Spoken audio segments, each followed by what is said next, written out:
저는 오늘 여러분과 함께 십자가의 죄인들 이런 제목을 가지고 은혜를 나누고자 합니다. 우리가 잘 알듯이 오늘은 고난주간의 6번째 날이고요. 예수 그리스도께서 우리의 죄를 위하여 십자가에 죽으신 날을 기념하는 성금요일이라고들 합니다. 교회에서는 잘 사용을 안 하긴 합니다. 그런데 이날은 그리스도가 십자가에서 손과 발에 못이 박히시고 옆구리에 창이 찔리시고 그래도 물과 피를 다 흘리시고 죽으신 순환일이면서도요. 또 그리스도가 인류의 죄를 청산하고 구원의 길을 열어놓으신 대속의 날이 되기도 합니다. 그래서 많은 믿음의 사람들이 이날이 되면 어떻게 합니까? 금식과 기도를 하고 하루를 보내면서 십자가의 고난을 기억하고 되새기게 되어집니다. 또 성금요일이라는 말을요, 영어로는 굿 프라이데이 그렇게 얘기합니다. 좋은 금요일이라는 뜻이에요. 여러분, 그리스도께서 십자가의 죄의 문제를, 십자가로 죄의 문제를 해결하심으로 끊어진 하나님과의 관계를 회복했어요. 그리고 영원한 생명의 언약을 우리 가운데 이루어 놓으셨기 때문에 믿음의 사람들에게는 이 날이 바로 희망의 날이고 기쁨의 날이 될 수도 있기 때문입니다. 오늘 성경 34절에 주님께서는 아버지 저들의 죄를 사하여 주옵소서 자기들이 하는 것을 알지 못하느니이다 이렇게 기도하셔요. 빌라도, 헤롯 그리고 유대 지도자들은요 예수님을 정죄하고 십자가의 극형을 선언했어요. 또 로마의 군병들, 많은 백성들, 이 사람들은요 예수님의 죽음을 보면서 어떤 동정하거나 연민을 느끼거나 안타까워하거나 그러지 않았어요. 오히려 예수님을 비웃음과 조롱의 대상으로 바라봤을 거예요. 그리고 마땅히 당할 형벌을 당하고 있다라고 생각했다라는 거예요. 그러나 여러분, 성경은 하나님께서 모든 무리의 죄악을 예수님에게 담당시키셨다고 말씀합니다. 오늘 예수님께서도 오히려 모든 그 백성들, 그들의 무지함을 안타까워하셨어요. 그러면서 뭐라고 합니까? 저들의 죄를 사하여 주옵소서. 이렇게 기도하십니다. 오늘 십자가에 달린 사람도요, 십자가를 바라보는 사람들도요, 십자가의 죄인들을 못 박은 사람들도요, 이 모든 사람들이 하나님 앞에 서게 되면요, 죄인일 수밖에 없어요. 주님의 십자가를 대하는 이 사람들은요, 한 사람 한 사람이 저마다의 이유가 있어요. 그렇기 때문에 자신의 결정, 선택, 이런 것들을 다 옳은 일이라고 생각하고 있는 거예요. 빌라도도, 관원들도, 지도자들도 다 우리의 결정이 옳은 것이다라고 생각하는 거예요.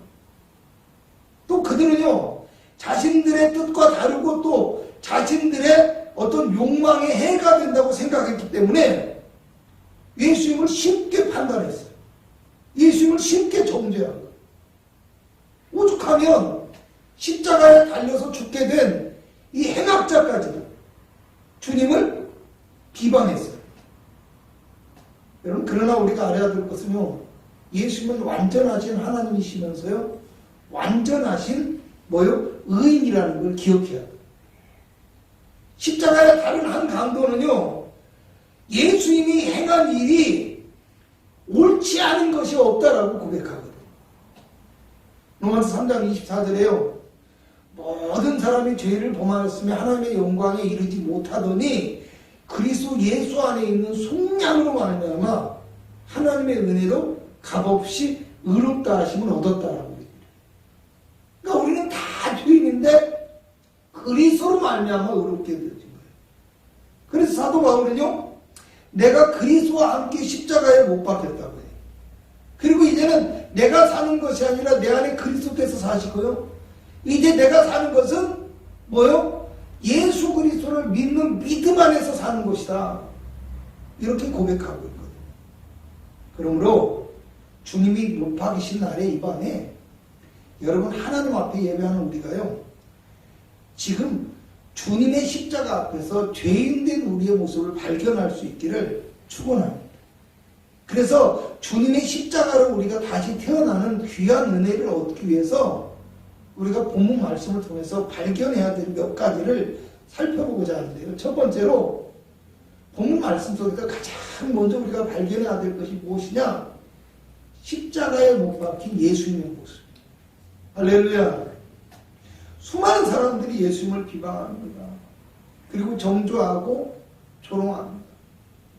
그런데요, 오늘 예수님은 늘 당당하고 담담하게 자신의 길을 가시고 묵묵히 십자가를 향하십니다. 왜 그렇습니까? 예수님은 죄가 없으신 분이시기 때문에. 그래서 세상이 아무리 예수님을 위협하고 흔들고 그래도 흔들리지 않아요. 하나님 아버지를 바라보고 자신이 가야 될 사명의 길을 묵묵하게 감당하며 그 길을 걸어가는 거예요. 우리도 마찬가지입니다. 때로는 세상이 이유 없이 우리의 신앙을 박해해요. 세상이 이유 없이 우리의 신앙을 공격하고 우리의 믿음을 방해할 때가 얼마나 많은지 모릅니다. 그것이 때로는 가족이 되어질 수도 있고 친구가 되어질 수도 있고요. 직장의 상사가 되어질 수도 있겠죠. 그래서 또 많은 사람들이요, 믿음의 길을 가면서 굉장히 힘들어해요. 그리고 믿음의 길을 포기하거나 믿음의 길에서 벗어나는 그런 잘못된 선택을 하기도 하더라는 겁니다. 오늘 예수님은요, 자신을 못 박은 사람들을 향해서 저들의 죄를 용서해 주시라고 기도하거든요. 또 예수님은 자신의 고통을 바라보면서 울려 슬퍼하는 이 무리들을 향해서 뭐라고 하냐면, 나를 위해서 울지 말고 너와 너의 자녀를 위해서 울어라, 이렇게 말씀하세요. 십자가의 예수님은요, 자신이 당한 고난보다 세상의 무지한 사람들이 죄악의 길을 깨닫지 못하고 살아가는 모습을 안타까워하고 있다는 거예요. 또 마지막 그 순간까지 그들을 구원의 길로 부르고 계시다는 거예요. 이것을 우리가 알아야 돼요.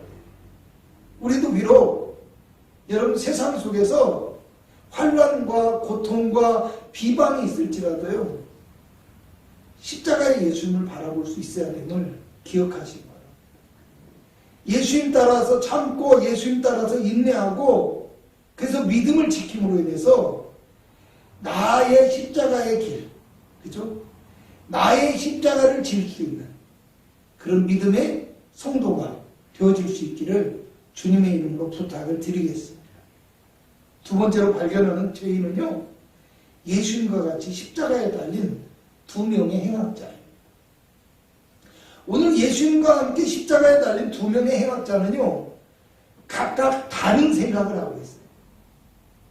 한 사람은 세상의 사람들과 똑같이 예수님을 판단하고 비방하고 원망 섞인 한탄의 말을 합니다.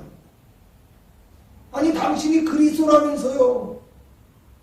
그러면 지금 우리를 구원해 보세요.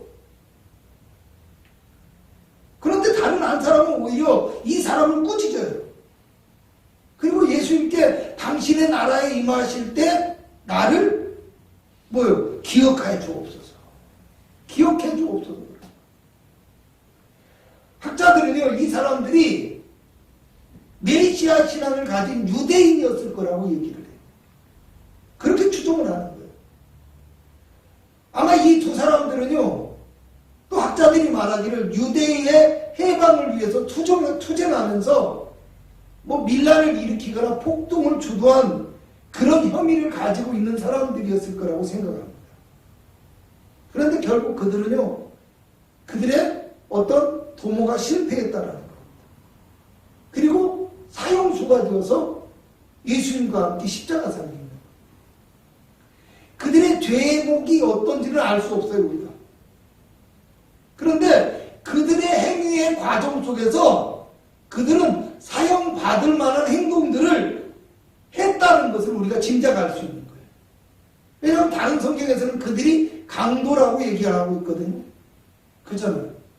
그러니까 어찌 보면 우리는 다 이렇다라는 거예요.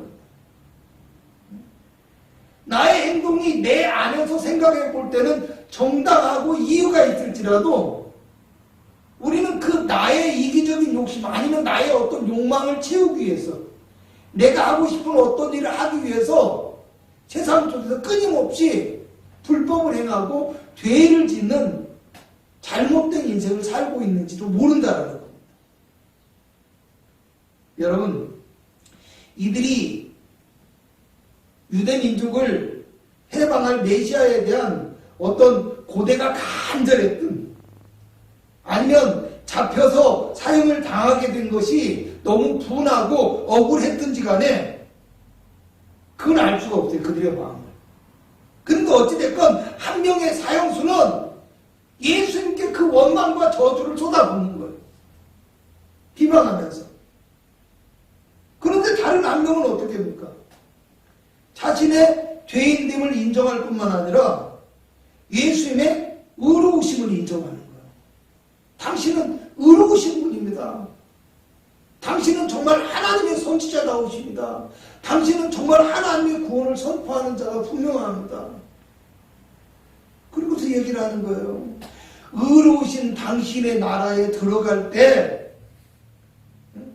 나도 들어갈 수 있도록 요청하고 있다.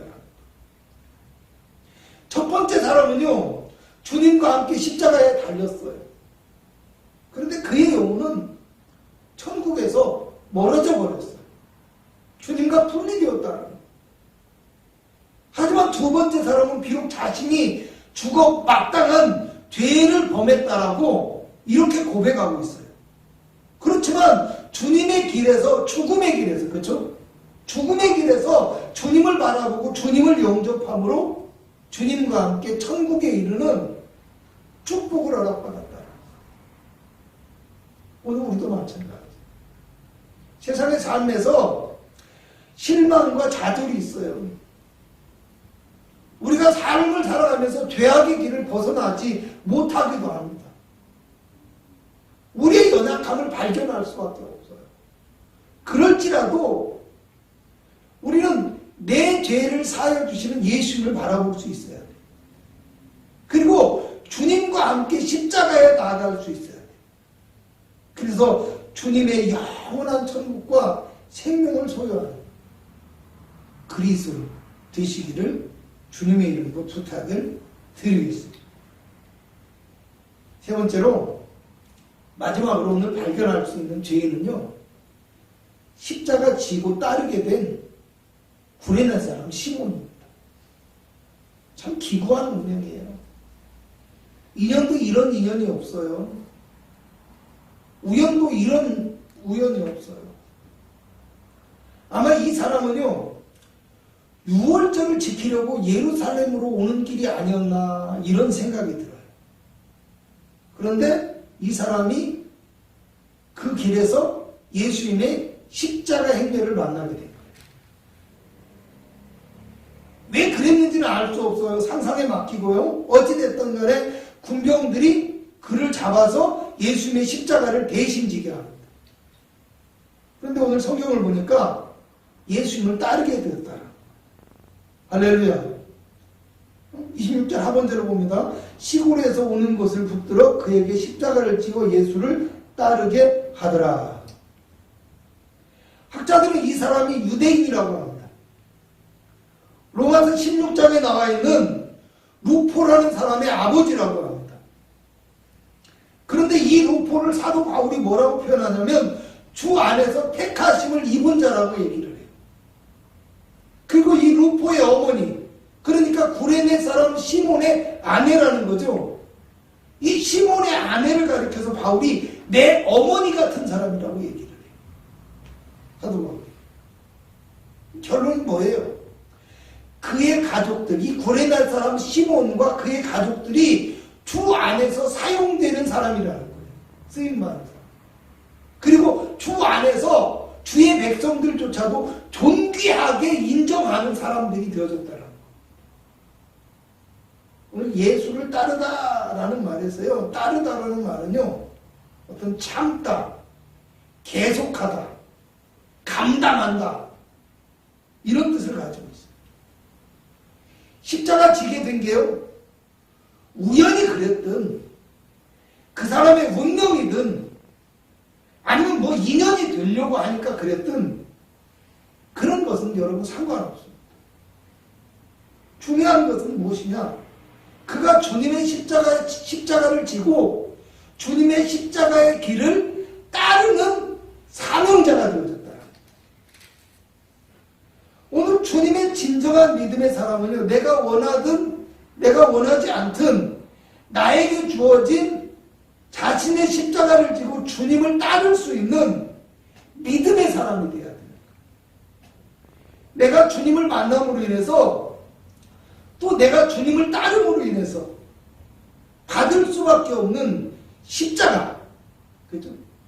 그걸 잘 참고 인내하며 끝까지 감당하는 믿음의 사람이 될 수 있어야 된다는 거예요. 그러므로 우리를 위해서 주님이 십자가 되십니다.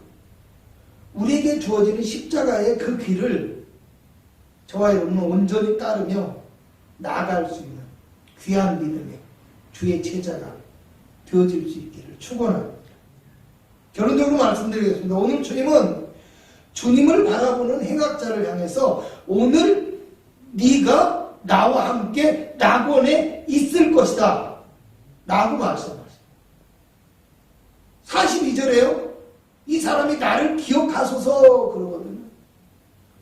기억하시라는 말은요, 단순히 자기의 행위에 대한 기억, 나를 기억하소서 이런 것을 넘어서서요, 나를 좀 생각해 주소서, 나를 긍휼히 여겨 주소서, 나에게 은혜를 베풀어 주옵소서 이런 뜻이에요. 그러므로 오늘 우리는 십자가 앞에서 다 죄인일 수밖에 없어요. 내가 죄인일 수밖에 없지만 주님의 십자가의 거룩한 공로를 의지하고 십자가 믿고 십자가 따름으로 오늘 우리가 천국의 능력과 영생을 소유하고 또 주님의 부활의 큰 감격을 맛볼 수 있기를 주님의 이름으로 부탁을 드리겠습니다. 기도하겠습니다.